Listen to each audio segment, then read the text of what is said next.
I have the superpower of stopping a speeding bullet, but just once. Hey, shh. Welcome back to Not Another Needless Sequel, where we watch movies and propose unnecessary prequels, sequels, reboots, and remakes. My name is Kane. With me, as always, is my co-host, my wife, and the greatest good I am ever gonna get, Kelsey. Where's my super suit? This week we got busy with 2004's The Incredibles. So what do you think the story was? Title says it all. You can't keep using that. This is like the third movie in a row that you've been like, it says it all. No. You already know that was a joke.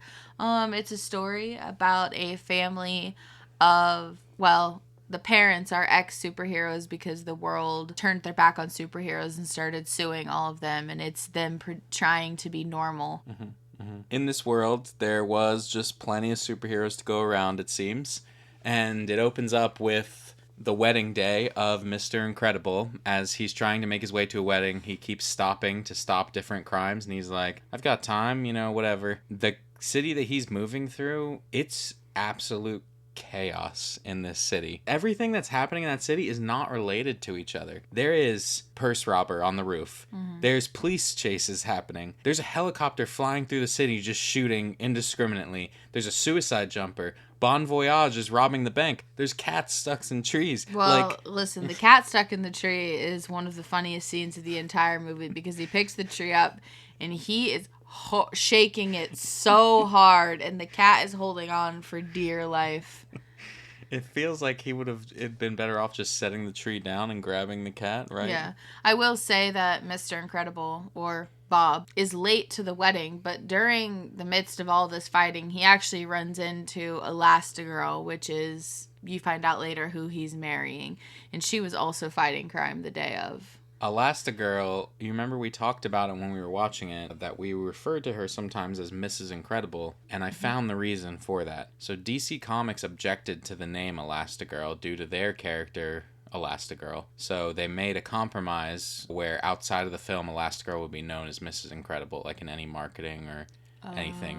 So that's where we've heard it, because in the film, they never refer to her as Mrs. Incredible. No, they just call him Mr. Incredible and her Elastigirl. Yeah, so that's where that came from. Yeah, essentially throughout all of these chases. Also, I want to say that they put Elastigirl in a leotard and thigh highs and showed her giant bookshelf booty ass for no reason. She chose that outfit, I believe. I'm just saying. Edna Mode chose that outfit for Edna her. probably did, but they knew what they was doing when they put her in that fit. But during this whole sequence, Mr. Incredible meets a kid who calls himself Incrediboy. Mm-hmm. He's Mr. Incredible's biggest fan. He is part of his fan club. He just wants to be like him. He wants to help. So he shows up and he's designed rocket boots. And so the whole time that Mr. Incredible is trying to deal with crimes, he's there trying to help. Part of that is that when this villain Bon Voyage is robbing a bank, Mr. Incredible probably would have had him, but because Buddy was there, Buddy tries to go get the police for Mr. Incredible, and as he goes to fly away, Bon Voyage attaches a bomb to this child. True villain, I would say. Yeah. And Mr. Incredible has to abandon Bon Voyage and get the bomb off of Buddy, and that pretty much ends with the police taking Buddy back home and Mr. Incredible kind of yelling at him, telling him he works alone, he doesn't want a sidekick. Right, and additionally, there is a guy that is on top of a building going to jump off, and Mr. Incredible, oddly enough, it's unrelated. He jumps off the building to save this guy, and he grabs the guy midair, goes through this window, and then he's in a building. And then he listens to the wall, and on the other side of the wall is Bon Voyage breaking in to rob a bank. Unrelated to the guy jumping off the roof. Yeah. That's what I'm telling you. This city is insane. Yeah. They need heroes. Yeah. So essentially he gets married to Elastigirl after he's late, and there's 5 people there, and they're all in their superhero uniforms except Frozone. He's not. He's wearing a suit. His best man. And then it goes to newspaper clippings where Mr. Incredible is sued by the person who is trying to kill himself, and he's sued because the guy said that he interrupted his fall or his planned death. And after that, more and more superheroes start to get sued to the point where they all agree with the government to never be superheroes again. And that is when Mr. Incredible and Elastigirl take on identities and then kind of relocate. Well, they did already have alter egos, because the movie actually starts before you see this like day in his life, the wedding day. It has this little clip of what seems to be like interviews with superheroes, some kind of documentary, and you know, they get asked about that and they say, yeah, I don't know a single superhero who doesn't have an alter ego. You think I want to go shopping as Elastigirl? I do like that interview thing because it feels so human for the heroes. The way that they're talking, they're not talking like the voice acting there is just so phenomenal. They sound like how somebody who is not really used to being interviewed is like awkwardly sitting down. That scene makes them feel so human, and I think that is interesting for as how the movie goes on. But yeah, so then 15 years later, there are no superheroes anymore. Every superhero is living among everybody else, just in their alter ego, and we see the current life of Mr. Incredible, now mostly known as Bob Parr, his wife Elastigirl, now mostly known as Helen Parr, and their kids Violet, Dash, and Jack Jack. The kids all have powers, goes with their names. Violet is able to turn invisible and create invisible force fields. Jack Jack, which they don't know he has powers, but ultimately he has several powers, so it's a jack of all trades. And Dash is fast. Their life now, Mr. Incredible works as an insurance agent. He is miserable, hates his job. He can't help anyone due to his company's policies. He's like doing stuff to work around the system to try and help people. You know, there's a woman crying in his office that her claim has been denied, and he like sets her up with all this information to, I guess, get around the system. His boss is yelling at him, and you just see this man who was once known as like one of the most important superheroes and everybody loved him. He's just hated now by his boss, and you know, even his customers don't really like him. He's an insurance agent. He hates his life. Yeah. He looks miserable. And I will say, throughout the movie, Elastigirl, on the opposite hand of, you know, Bob hating his life, she doesn't seem like she hates her life. And she's like super mom. Like, as I was watching this, I was like realizing that, man, everything that comes up with the kids or Mr. Incredible or just life, like, she has such good replies. She's so nice to the kids. She's very thoughtful in the way she speaks and acts. She's fantastic. And not that I blame Mr. Incredible. I understand. I bet you do think she's fantastic. She's incredible, even, I would say. Yeah.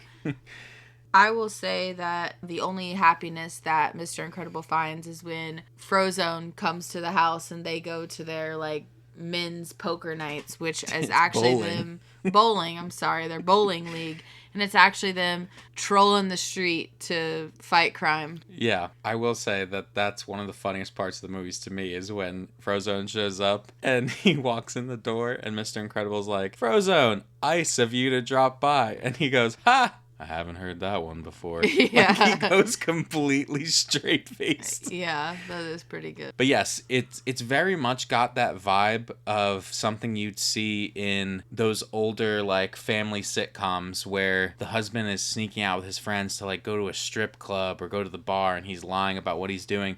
But truly, they're sitting in their car listening to a police scanner looking for hero work to do. And I will say that Frozone doesn't necessarily want to do this. He's like, what if we just went bowling this one time? But he's there to support Bob. You know, I do really enjoy that scene of them saving people from the fire. And, you know, Frozone's ice isn't working because they're in a hot room. The cops show up because they break through the wall and end up into a bank or into a jewelry store. And so the alarms are going off and they look like bad guys. Anyway, the next day at work, Mr. Incredible ends up getting fired because he is called into his boss's office and his boss is basically like, you're hurting our shareholders. All your customers have incredible knowledge of our systems and how they work and they're getting around us. And what are we supposed to do? And it's just like, this guy's a huge piece of shit. Yeah, he gets thrown through a wall and I don't feel bad. He deserved it. Well, he gets thrown through a wall because as he's berating Mr. Incredible, Mr. Incredible looks out the window into an alley near their office and sees a guy getting mugged. And he points it out to his boss, and his boss makes a comment about, like, well, let's hope we don't cover him for our insurance. And Bob gets up, and he's going to go help this guy. And the boss is like, if you leave this room, you're fired. And he turns around and he's like, comes back to his boss and he notices that the mugger gets away. So he grabs the boss by his throat and throws him through several walls. And it felt so good. Yeah. There is like this guy that's introduced, Rick Dicker, that is like their caseworker, and basically every time something like this comes up, they have to like pay to keep people quiet and like prevent anybody from knowing that this guy's a superhero. It also insinuates that they've had to relocate several times. Yeah. When Mr. Incredible's called into his boss's office, his boss places his hand on a piece of paper, and, you know, you can kind of see Bob, like, look shocked, and it looks like you think it's a notice that he's being fired already before he throws him through the wall. It's actually a memo to all employees if you pause it and read it. It's letting them know that they'll be responsible for buying all of their office supplies, their parking will be metered by the hour, and that their electricity usage will be deducted from their paychecks. And the letter concludes by saying that Insuricare has recorded its highest profit in years. It feels like the people at Pixar that like make shit like this, like, that's such a niche detail that like people working in office work like that would know and understand, and it's like they've been there, they've experienced something like that. After being fired, he receives this iPad that is a job offer from Mirage, the woman that's been watching them. Mirage is offering him to do a job for them as Mr. Incredible again. He is super excited about that. You see his face light up as he's looking at his wall that's got like newspaper clippings of all his work, trophies, his keys to the city, shit like that, because he feels like he'll actually matter again. So he goes, meets with Mirage, and he lies to Elastigirl, saying he's going on a company retreat and not saying that he's been fired. And basically he's tasked with fighting this robot called an Omnidroid that they claim is something that accidentally they lost control of. He fights the Omnidroid, he wins, and he basically starts working for them just full-time, waiting on their next offer, and he's getting in shape. His life is just improving in general. He's interested in his children's lives. Yes. He is called away once again, but when he's called away, he notices that there's a tear in his suit, and so he goes to their personal super suit designer, who's, I guess, designed a lot of hero suits. Her name's Edna Mode, and my God, you've gotten fat. yeah, when she shows up and she sees him on the camera, that's one of my favorite lines. My God, you've gotten fat. She's like, your suit's old, it's a hobo suit, we'll make you a new suit, we'll make a new suit for the whole family. He does ask for a cape. Yeah. And she says no, and then shows how a ton of superheroes have died by cape. Yeah, which is crazy because all the superheroes that like she shows that have died from cape problems were at his wedding. So she's just like, here's your other friend that died, your other friend that died, your other friend that died. All your friends are dead. Yeah, because maybe we shouldn't go that way. Yeah. So something about the fact that, you know, there's a big part of this movie that has to do with her designing them new suits.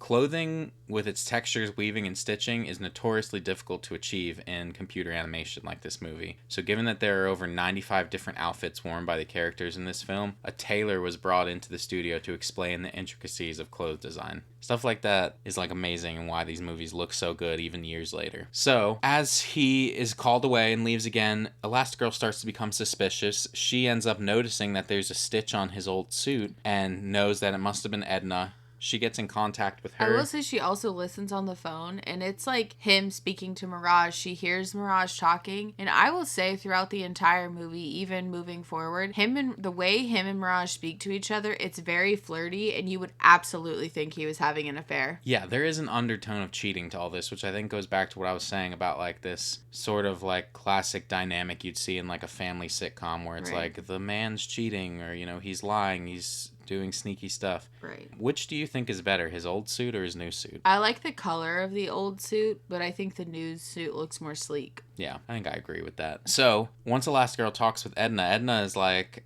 yeah, I made a new suit for him. I also made a new suit for you and the whole family. And in this suit is a tracker. So if you want to know where he is, you can find out. Meanwhile, Mr. Incredible is attacked by another Omnidroid, like the one he already defeated. And also Syndrome, who is actually Buddy, the kid that was... Incrediboy. Yes. He's grown up now. He's created this Omnidroid. The only reason he even fought the first Omnidroid is this is a learning robot, and every robot that's defeated by any hero, Syndrome makes improvements so that it can beat them. And Mr. Incredible also finds out that every superhero has been killed over time by Syndrome and all of the different robots that he's created. And he finds out that they know where Frozone is, but they don't know where Elastigirl is. So when Syndrome reveals himself, you know, he is like tossing Mr. Incredible around, and he accidentally throws him over like a cliff into some water, and drops a bomb on him. Mr. Incredible hides so they think he's dead, and that's when he breaks into their computer and finds all the information about the heroes that have died.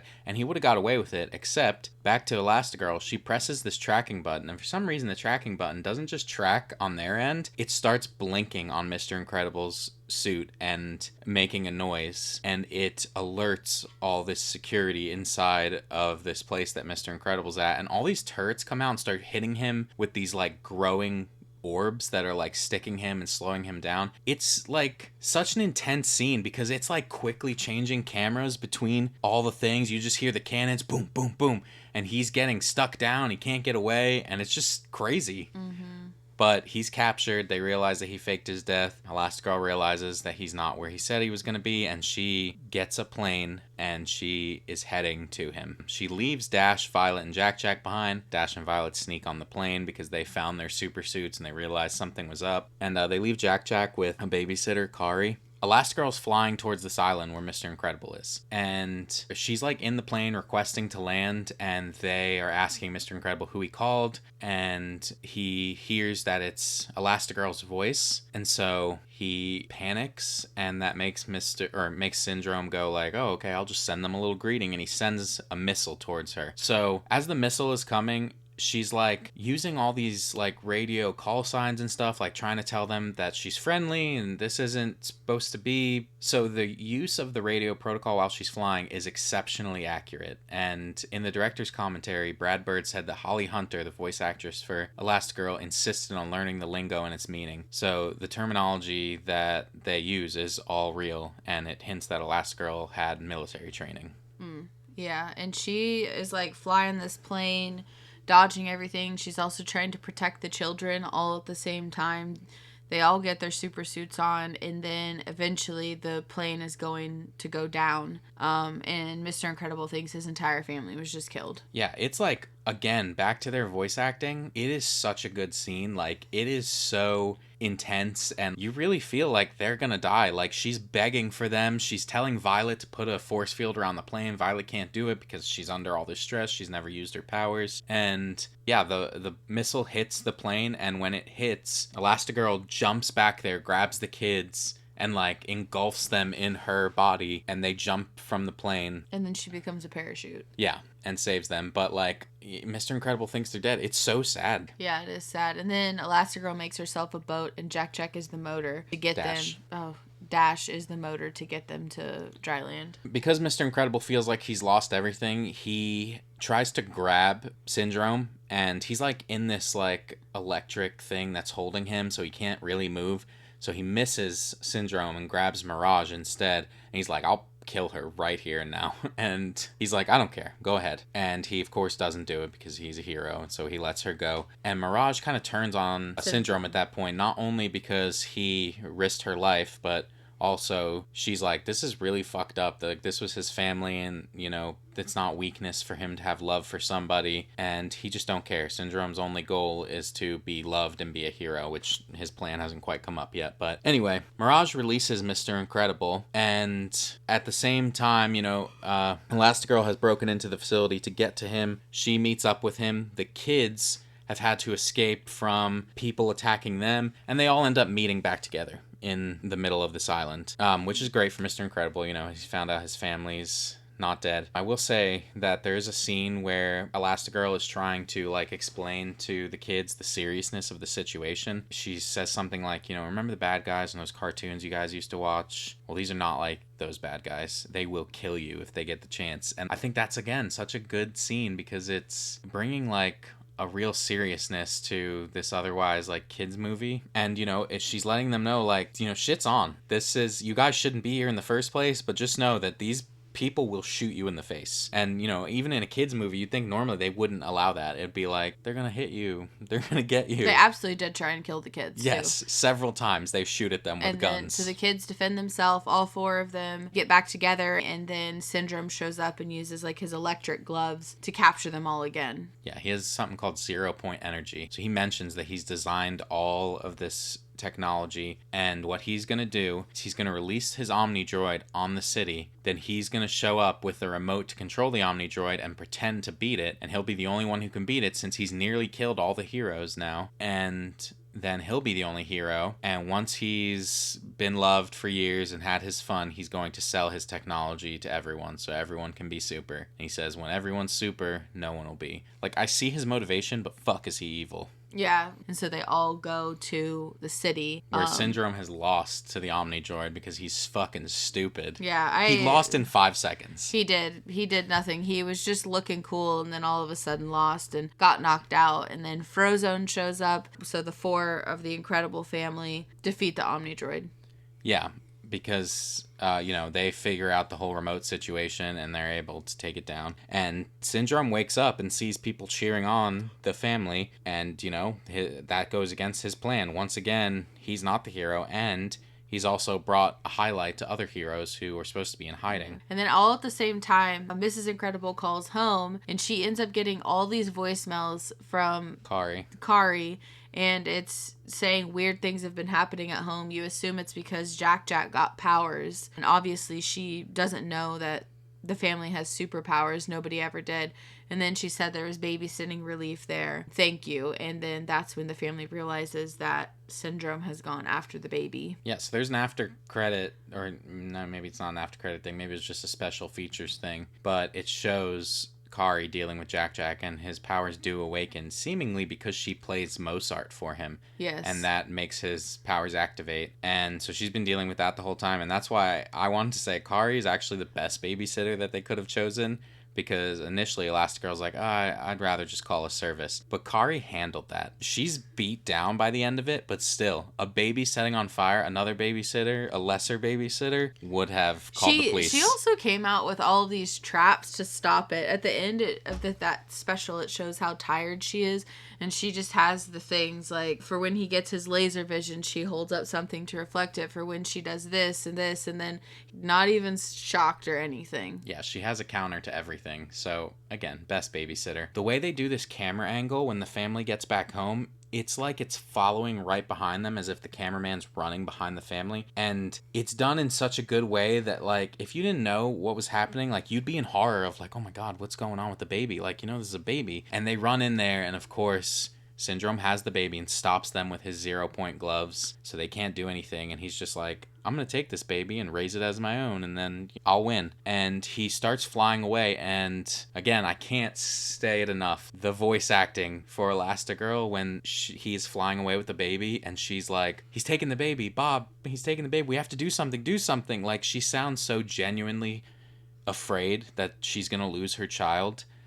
And while Syndrome is flying away in the air with the baby, they don't know what to do. Luckily, Jack's powers activate, and Syndrome doesn't know what to do because he's switching between several different things. And Syndrome didn't know that he had powers. Yeah. So, just to go over Jack's powers, not necessarily that he uses all of them right here. Jack can teleport, he can fly, he can turn his whole body to fire. Basically be the Human Torch. He has laser vision, iron skin. He has like a Hulk form where he turns into like this red demon. Now, the sequel shows that he can multiply himself. He has super strength, telepathy, super speed. He can do shapeshifting, size manipulation. He can become smoke, become water, and he has electromagnetism. This is a jack of all trades. He uses these powers and it throws Syndrome off, and so Syndrome drops him, which is again horrifying. Mr. Incredible throws Elastigirl to catch Jack and then throws his car at Syndrome's plane, which causes Syndrome to get knocked into the turbine via cape. Yes, his cape sucks him in. And I just have a question. Is it safe to say Syndrome has passed?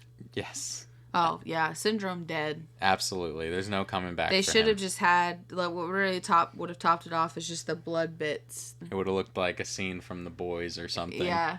So, the epilogue of this movie just kind of shows everybody's a little happier, a little more confident. And Violet's not wearing the color all black anymore. She's confident. She has friends. This boy tries to ask her out. She's like, yeah, I'll see you Friday. She's not intimidated by him anymore, which she was at the beginning of the movie. Yeah, and a villain shows up, the Underminer, and they all are putting their masks on.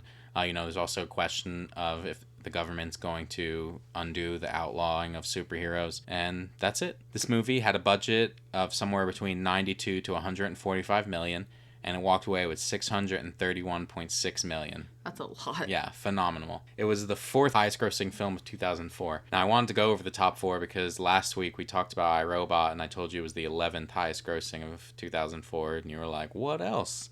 And I told you Spider-Man, of course. But for that year, in this order, it was Shrek 2. Shrek 2. One of the best movies of all time. That deserves to be number one. Harry Potter and the Prisoner of Azkaban was number 2. Sense, and then number 3 was Spider-Man 2. All three of those make sense. Yeah. Shrek 2 should absolutely be number one. Comparing The Incredibles to Shrek 2, there's no comparison. So I gave this movie a 5 out of 5. I think it is absolutely incredible.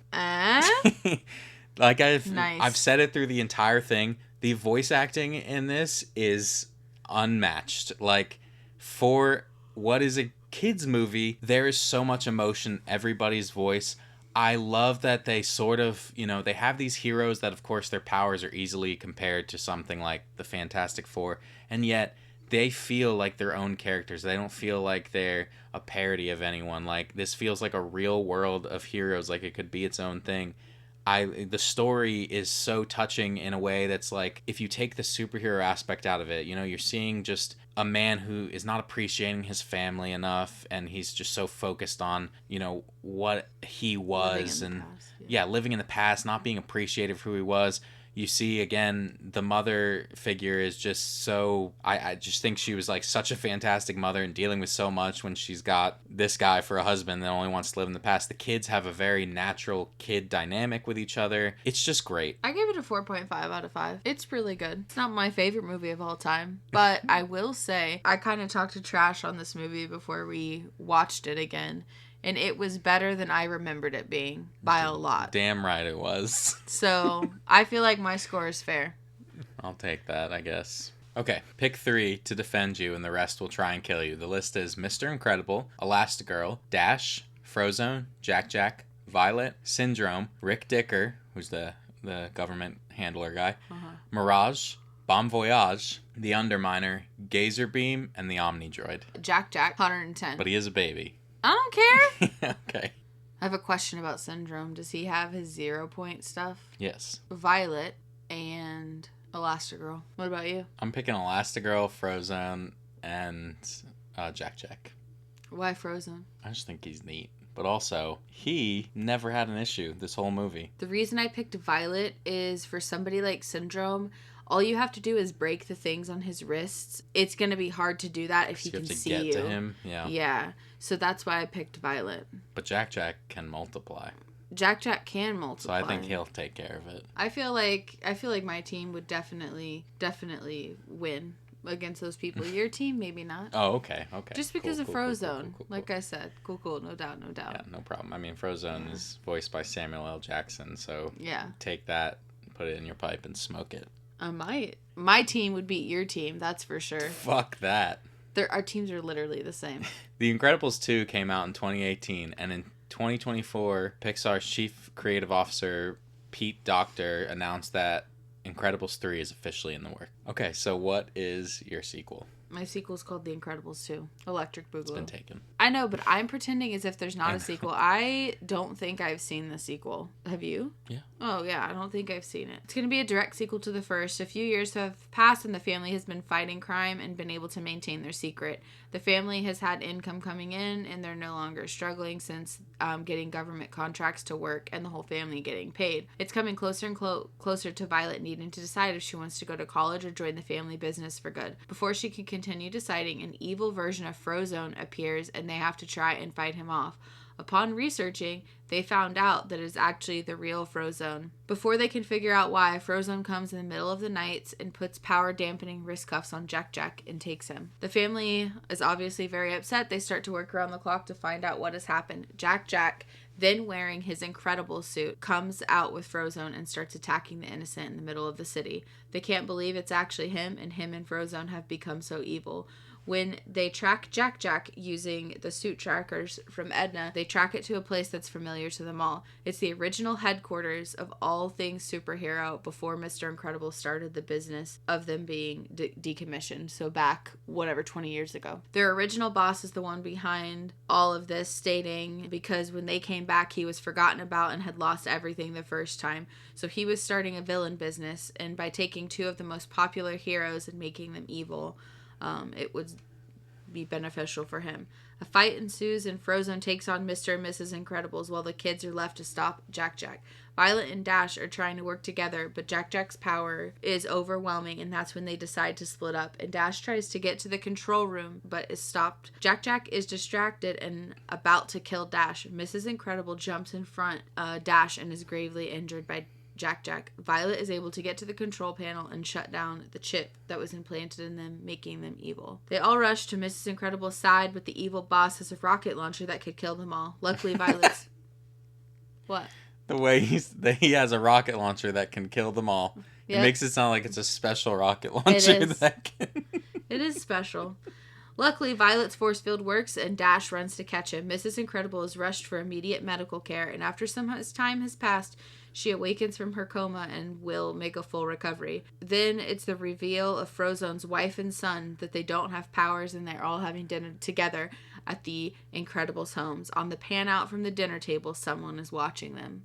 End movie.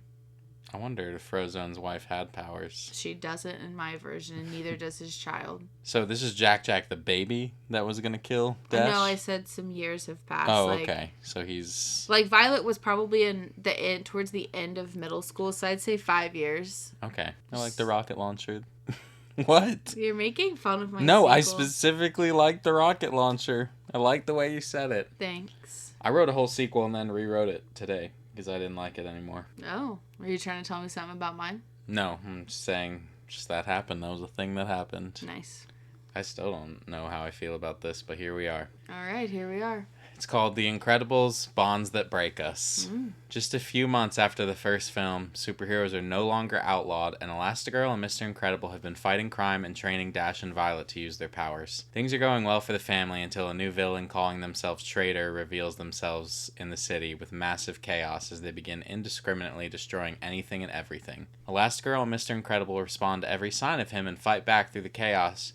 By the end of each fight, Traitor disappears, and what's worse, all the damage she's done is repaired, leaving nothing but the damage done by our heroes. Time and time again this happens until people start rising up against the heroes again and wondering why they ever allowed them back in the first place. People believe the heroes are manufacturing dangers to prove their worth. Not only does the public no longer trust them, but other heroes start to stay clear of Elastigirl and Mr. Incredible and are looking down on them. With their spirit broken, they stop going out and let other heroes try and clean up the mess. Dash and Violet believe their parents and begin sneaking out to investigate Traitor. But since Elastigirl and Mr. Incredible haven't been going out as heroes anymore, Traitor seems to have disappeared, causing people to only further believe they're lying. Dash and Violet come up with a plan to lure Traitor out by using Jack Jack's powers and some clever use of his toys to make it appear as though Elastigirl and Mr. Incredible are out on the town again. The plan works and Violet and Dash capture Traitor. They question Traitor and ask how and why he's doing this, and he says only one thing: have you ever asked if being a hero is what's best for you? At that moment, he breaks out and turns the tables, capturing Violet, Dash, and Jack Jack. Frozone was patrolling the area and sees the whole thing play out before he tries to give chase,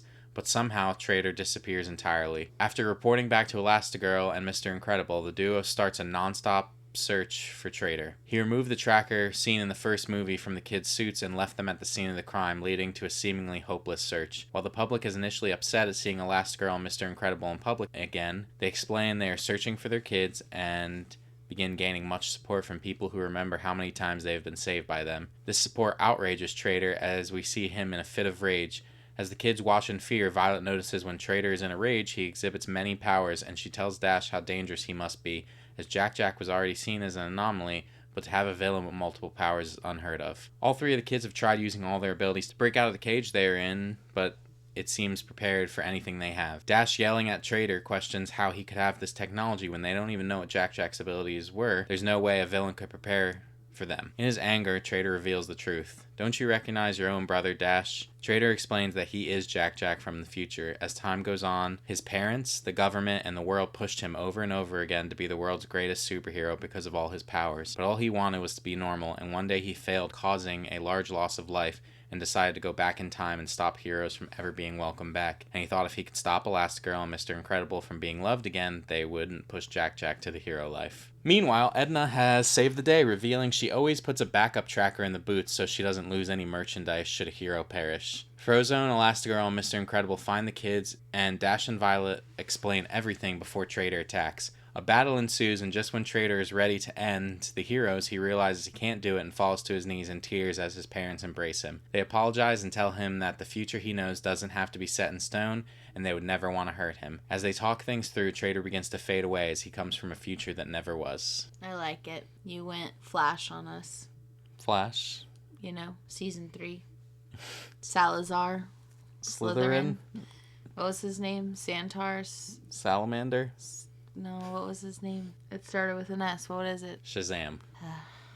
Suck it. Thank you so much for listening. We do so appreciate it. Excuse me. You want... Thank you so much for listening. We do so appreciate it. If you want to talk movies with us, you can find us on TikTok, Instagram, Letterboxd, Threads, and Blue Sky. We are NansPod everywhere. NansPod. If you would like to vote on whose sequel idea was the best, come by our YouTube channel for the polls or let us know your idea across our socials. You can also reach us at needlesssequel@gmail.com.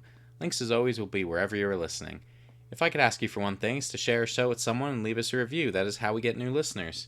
Of course, I also ask that you come back for more needless sequels. With the Daredevil Reborn series releasing soon next week, we are watching Daredevil on Disney+.